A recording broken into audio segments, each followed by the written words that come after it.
नमस्कार दोस्तों, आप सभी का स्वागत है आपके अपने चैनल जॉब जॉय में। तो दोस्तों, होपफुली एसएससी सीजीएल मेंस में अपीयर होने वाले सभी कैंडिडेट्स ने अपना पोस्ट प्रेफरेंस फॉर्म फिल कर दिया होगा। तो दोस्तों, इस वीडियो में हम बात करेंगे एसएससी भर्तियों में जो वर्तमान समय में सीट वेस्ट हो रही हैं उसके बारे में। तो सीट वेस्ट किस तरीके से यहाँ पे हो रही हैं और कितना कुछ इम्पैक्ट यहाँ पे डाल रहा है ये सब चीज़ें, और एसएससी इन पे क्यों चुप है और कितना यहाँ पे डेटा निकल के अभी तक सामने आ रहा है कि कितनी सीट्स यहाँ पे अभी तक बेकार हुई हैं एसएससी की तमाम भर्तियों में। तो दोस्तों, जैसा कि आप सभी को पता है, एसएससी किसी भी भर्ती में वेटिंग लिस्ट का प्रावधान नहीं रखता है, और इसका सबसे बड़ा नुकसान जो होता है फ्रेशर कैंडिडेट्स को उठाना पड़ता है, क्योंकि एक कैंडिडेट होता है जो ऑलरेडी कहीं पे सेलेक्टेड है, यानी कि वो सीजीएल में ऑलरेडी सेलेक्टेड है, लेकिन वो अपनी लोकेशन से परेशान है।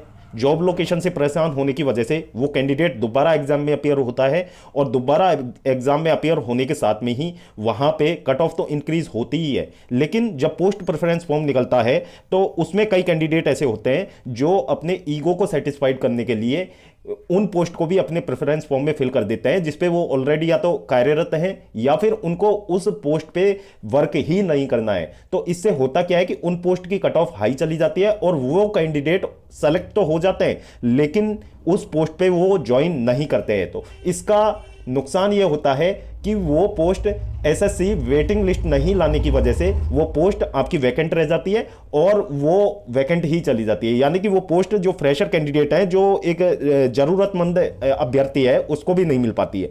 तो ये कमी कुछ हद तक स्टूडेंट्स की भी है और कुछ हद तक यहाँ पे एसएससी की तो बहुत ज़्यादा इसमें आप कमी मान सकते हो कि एसएससी वेटिंग लिस्ट का प्रावधान क्यों नहीं लाती है।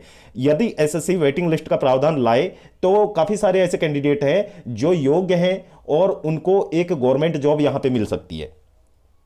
तो पिछले कुछ सालों में एसएससी में किस तरीके से ऐसे सीट्स बर्बाद हुई हैं उसका एक विस्तृत विश्लेषण यहाँ पे शुभम सर ने अपने एक वीडियो में किया है। तो दोस्तों, वो वीडियो आपको इस वीडियो के माध्यम से हम दिखाने वाले हैं, और यदि आप उस वीडियो को शुभम सर के ऑफिशियल चैनल पे जाके, आरबी के चैनल पे जाके आप देखना चाहते हो तो उसका लिंक भी आपको डिस्क्रिप्शन बॉक्स में मिल जाएगा। वहां पे जाके आप शुभम सर के चैनल पे विजिट करके उस वीडियो को देख सकते हैं।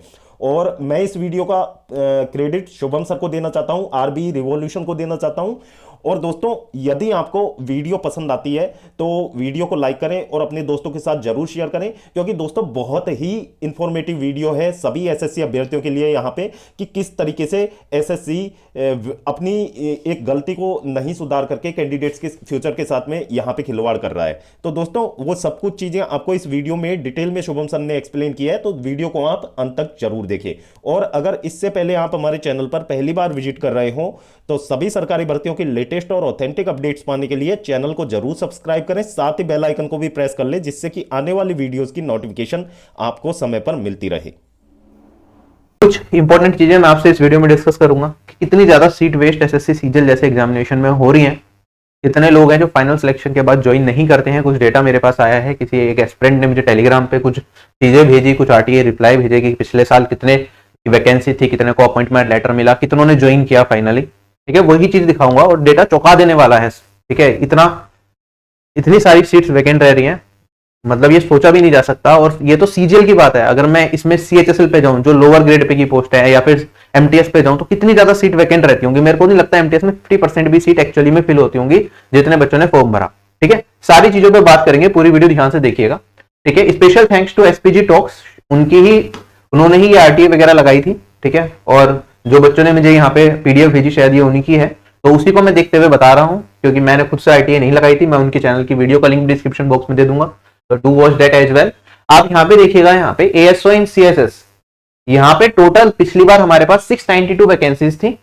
उसके बाद आपका डॉक्यूमेंट वेरिफिकेशन हुआ होगा, तो कुछ बच्चे डॉक्यूमेंट वेरिफिकेशन में ही नहीं गए, तो कितने गए? 677 लोग डॉक्यूमेंट वेरिफिकेशन में अपीयर हुए यहाँ पे। और उसके बाद डॉक्यूमेंट वेरिफिकेशन होने के बाद भी 24 कैंडिडेट्स ऐसे निकल गए जिन्होंने डिपार्टमेंट ज्वाइन ही नहीं किया। सीएसएस का तो भाई सबको पता है, दिल्ली बेस्ड जॉब होती है। ठीक है, दिल्ली में ही आपको ज्वाइनिंग करनी होती है, सारी चीजें लगेंगी, कोई भी अनसर्टेनिटी नहीं होती सीएसएस पोस्ट को लेकर। तो फिर भी यहाँ पे आप देखेंगे 39 सीट्स वैकेंट रह गई। ठीक है, और इसके आगे अगर मैं जीएसटी इंस्पेक्टर, एग्जीक्यूटिव असिस्टेंट और बाकी डिपार्टमेंट्स की बात करूंगा, आप यहाँ पे ध्यान से देखिए। ठीक है, अगर मैं यहाँ पे चेन्नई रीजन को लेके चलता हूँ, ठीक है, चेन्नई में पिछले साल 214 वैकेंसी थी जीएसटी इंस्पेक्टर की।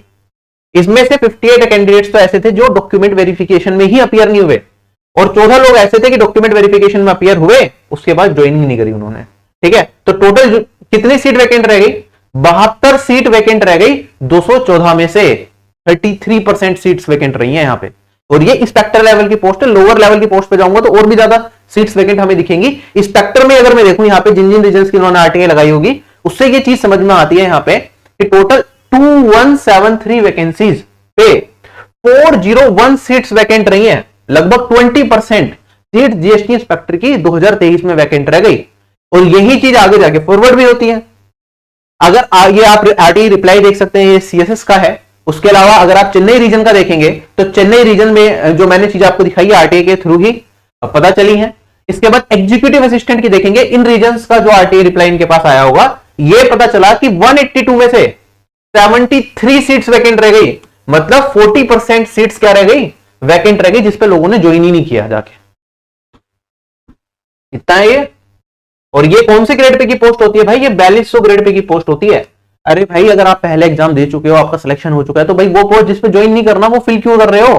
ठीक है, थोड़ा सा ध्यान रखो इस चीज का। पोस्ट प्रेफरेंस भरते टाइम आप तो ये लगता है बैठे हैं, चलो सारी पोस्ट मन से कुछ भी भर देते हैं और फिर ज्वाइन नहीं करते हो। ठीक है, कितने बच्चे ऐसे हैं जो बॉर्डर पे रह जाते हैं और फिर रोते हैं कि सर 1 नंबर से रह गया, हर बार 2 नंबर से सिलेक्शन रुक रहा है। थोड़ा सा इन चीज का ध्यान दो। अब एग्जीक्यूटिव टैक्स असिस्टेंट, सीबीआईसी के अंदर टैक्स असिस्टेंट के अंदर 490 में से जो ये रीजन्स हैं, 214 सीट वैकेंट रही है, 214 लोगों ने ज्वाइन नहीं किया। ठीक है, अगेन ये आंकड़ा हमारा 40% से भी ज्यादा का जा रहा है, और यही सिचुएशन आपको अलग बाकी डिपार्टमेंट्स में भी देखने को मिलेगी। ठीक है, तो इस तरह की चीजें बिल्कुल भी नहीं होनी चाहिए भाई। फिर से मैं हाथ जोड़ के रिक्वेस्ट करता हूं, जो लोग आज पोस्ट प्रेफरेंस भर रहे हैं लास्ट में या भर दिया तो उन्हें सही कर लो। जिन पोस्ट पे आपको काम नहीं करना, प्रेफरेंस में वो पोस्ट बिल्कुल भी मत डालो। इतनी सारी सीट्स आप वेकेंट कर रहे हो, ये सीजीएल की बात है जिसके लिए लोग तरसते हैं कि एक जॉब मिल गई तो पूरी जिंदगी सवर जाएगी। उसके बाद सीजीएल के बाद अगर मैं सीएचएसएल की बात करता हूं, आप देखो सीएचएसएल में कितनी सीट्स वेकेंट जाएंगी इस बार। सीएचएसएल का फाइनल रिजल्ट आ चुका है। अब बहुत सारे बच्चे सीएचएसएल वाले सीजीएल में जॉब ले लेंगे, सीएचएसएल की आधे से ज्यादा सीट्स खाली रहने वाली। जब सीजीएल में 40% तक का आंकड़ा हमें दिख रहा है, तो सीएचएसएल में तो और भी ज्यादा जा सकता है। और सीएचएसएल को छोड़ो, एमटीएस की बात करता हूं। एमटीएस में तो आपने फॉर्म भर दिया, उसके बाद सीधा फाइनल रिजल्ट आता है। अब सीजीएल वाले, सीएचएसएल वाले बच्चे एमटीएस भी भरते हैं भाई, नौकरी चाहिए, कोई भी मिल जाए। इसके टाइम में एमटीएस में भी अच्छी सैलरी मिलती है। तो ओवरऑल देखा जाए यहाँ पे 9583 वैकेंसीज है, और अगर हम फाइनल जाके देखेंगे तो पता चलेगा इनमें 9583 में से जो ज्वाइन करने वाले बच्चे हैं वो 4000 भी नहीं बचे, 5000 से ज्यादा सीट्स खाली रह गई। और इसी वजह से यहाँ पे कट ऑफ में भी काफी ज्यादा इंक्रीमेंट देखने को मिलेगा। एसएससी एमटीएस में 10,000 वैकेंसी होने के बाद भी काफी हाई कट ऑफ आपको देखने को मिलेगी। तो यहाँ पे एसएससी को कुछ ना कुछ स्टेप्स लेने चाहिए जिससे कि इस तरह की चीजें ना हो।